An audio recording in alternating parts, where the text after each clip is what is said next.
everyone, my name is Ren and today I'm going to tell you another story. Hopefully this video sounds nice because I got a new mic. It's over here. And uh, hopefully that means that my quality or my audio won't be shit. My video will still be pretty shit, but at least hopefully the audio will be pretty okay if I can figure out how to edit with it. So anyway, hello everyone, my name is Ren and today I'm going to tell you a fun story about about one of the most fun and exciting experiences I've had in Japan related to visual kei, but also it's both. It's the most exciting experience that I've had, but it's also, one of the most exciting experiences that I've had, but it's also one of the most embarrassing experiences that I had. So let's just go right into it. So this story is called The Time That I Was on Japanese TV at an X Japan Concert. Which is pretty cool sounding, right? That sounds really cool. Like, oh wow, I'm a big deal, right? No. No, not right at all. So the story takes place actually last October, so not like 2 months ago, but like a year and 2 months ago. There was a big event for visual bands called the Visual Japan Summit, and it was, I think, put together by X Japan and like Yoshiki and stuff. And so it was just an entire day of visual bands. So I went on the Sunday, which means that I was going to be able to see X Japan, Lunacy, Mook, Angelo, Versailles, Bislip. Who else did I see there? I saw so many bands in one day. It was amazing. And also, what you have to know about this is that in the past year, I've lost 18 kilos. And so I was much, much, much, much, much bigger then. And it was very hot and uncomfortable, and I didn't have the visual wardrobe that I have now. So I kind of looked like a big toe because I had like 6 chins and I had like a blunt haircut because I paid about 600 yen for it. And I just had like a sweater and like a striped top on. I was not cute back then, guys. But anyway, so I was at the live and I saw a couple bands in the morning and it was really great. But after a couple hours, I needed to sit down because like you're standing so much and just walking around everywhere and there's no chairs, there's no seats. So I needed to sit. So I went outside before the Angelo set, I'm pretty sure. And I went outside and I sat for like 20, 30 minutes just in the parking lot where everybody else was sitting there. So I was sitting there, and then after a while I thought I should go try to get a good spot to see Angelo because I really, really wanted to see them and I was very excited. So I stood up to walk back into the area where the stage was. So throughout the day I was also wearing this, which is the merch that I got before I walked in. It is just a muffler towel that has the name of the event on it and some cool logos. And because I'm a dork, I was very excited to be there. I wore it around my shoulders like this. So I had like a gross sweater on and like this. So I did not look BK at all.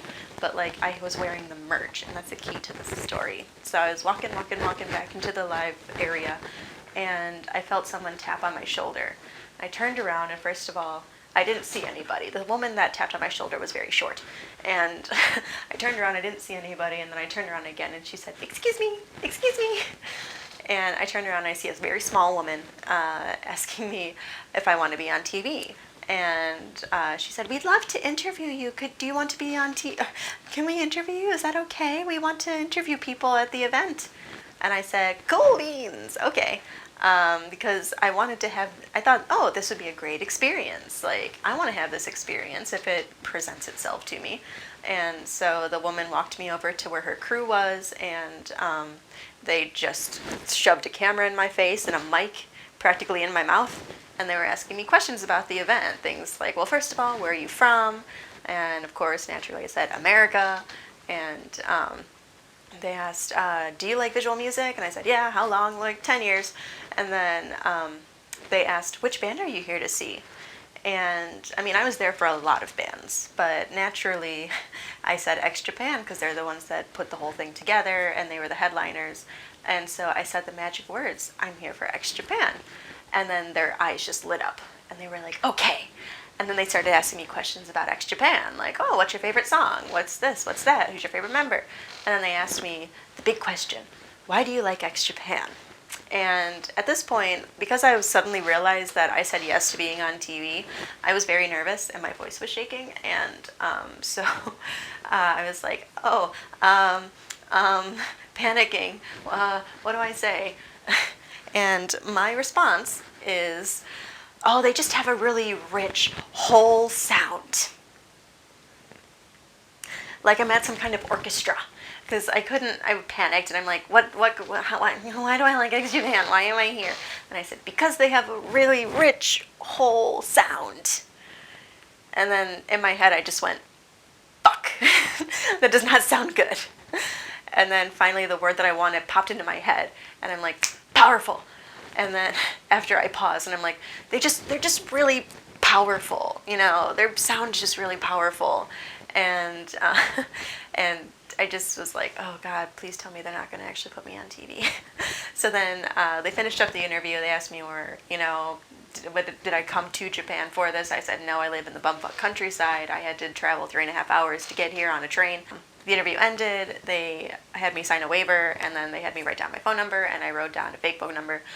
And I was on my merry way. I had enough time to get into the area to get a pretty good spot for Angelo, so I was pretty happy about that. And then a couple days later, I was pretty hyped up from the experience, and I decided to look up some press coverage on the event, because like I was there, so like I want to see what happened, you know, I want to see what people are saying about the whole event. It was a big event in the visual world, so I wanted to see what people were saying about it. And I was watching some YouTube videos, and one in particular stood out to me when I was watching it, because I was watching it through, I saw all the footage, it was really cool, and then I saw an interview, and I was looking, I'm like, I know that microphone, where did I see that? And then like a second later, I popped up, and it's just like me, 18 kilos heavier than now, 6 chins, because the whole camera crew was so short and they're looking up at me. So it's just like me, choppy haircut, 6 chins, and it's just like me with a big X Japan and bold on the bottom, and on the side it just says American no fan. And it's the one part that I did not want on TV, which was they just have a really rich, whole sound. It's just really powerful. And that's the clip that they picked to put on TV, and I just look like a dork, and the whole time I'm watching it, I'm just like, God, I wish that I could have just come across a little bit cooler. Like, that's just the story of my life. Why couldn't I just be a little cooler, right? So that was fun. So even though I was really embarrassed about the fact that I was on TV, like I still sent it to my mom and my aunt and my sister and posted it on my Facebook and linked it on Twitter, because like, even though I look like a dork, hey, I was on TV for an X Japan Live. How cool is that? Like, I'm literally in Japan for Visual Kei, and I'm at this Visual Kei music festival, and I'm on TV at the festival. Like, come on, that's like the pinnacle of excitement for me as a person who came to Japan just for Visual Kei. Like, I look like a dork, but I'm really excited to be on TV for this. So I sent it to everybody, and like I was only on for like 10 seconds. I was like a flash, but like my mom got a lot of screenshots, and so that was fun. And it was an exciting time. Like, even though I look like a dork and I look like a potato and I have 6 chins in the video, like, I was very excited and thankful that I was chosen to be on TV, probably exclusively because I'm a foreigner, but like, I don't know, you can't help that. If you come to Japan and you're a foreigner, it's really easy to get on TV. Fun fact, I can't actually link the video. Like, I can't put a link to the video in this video, because even though...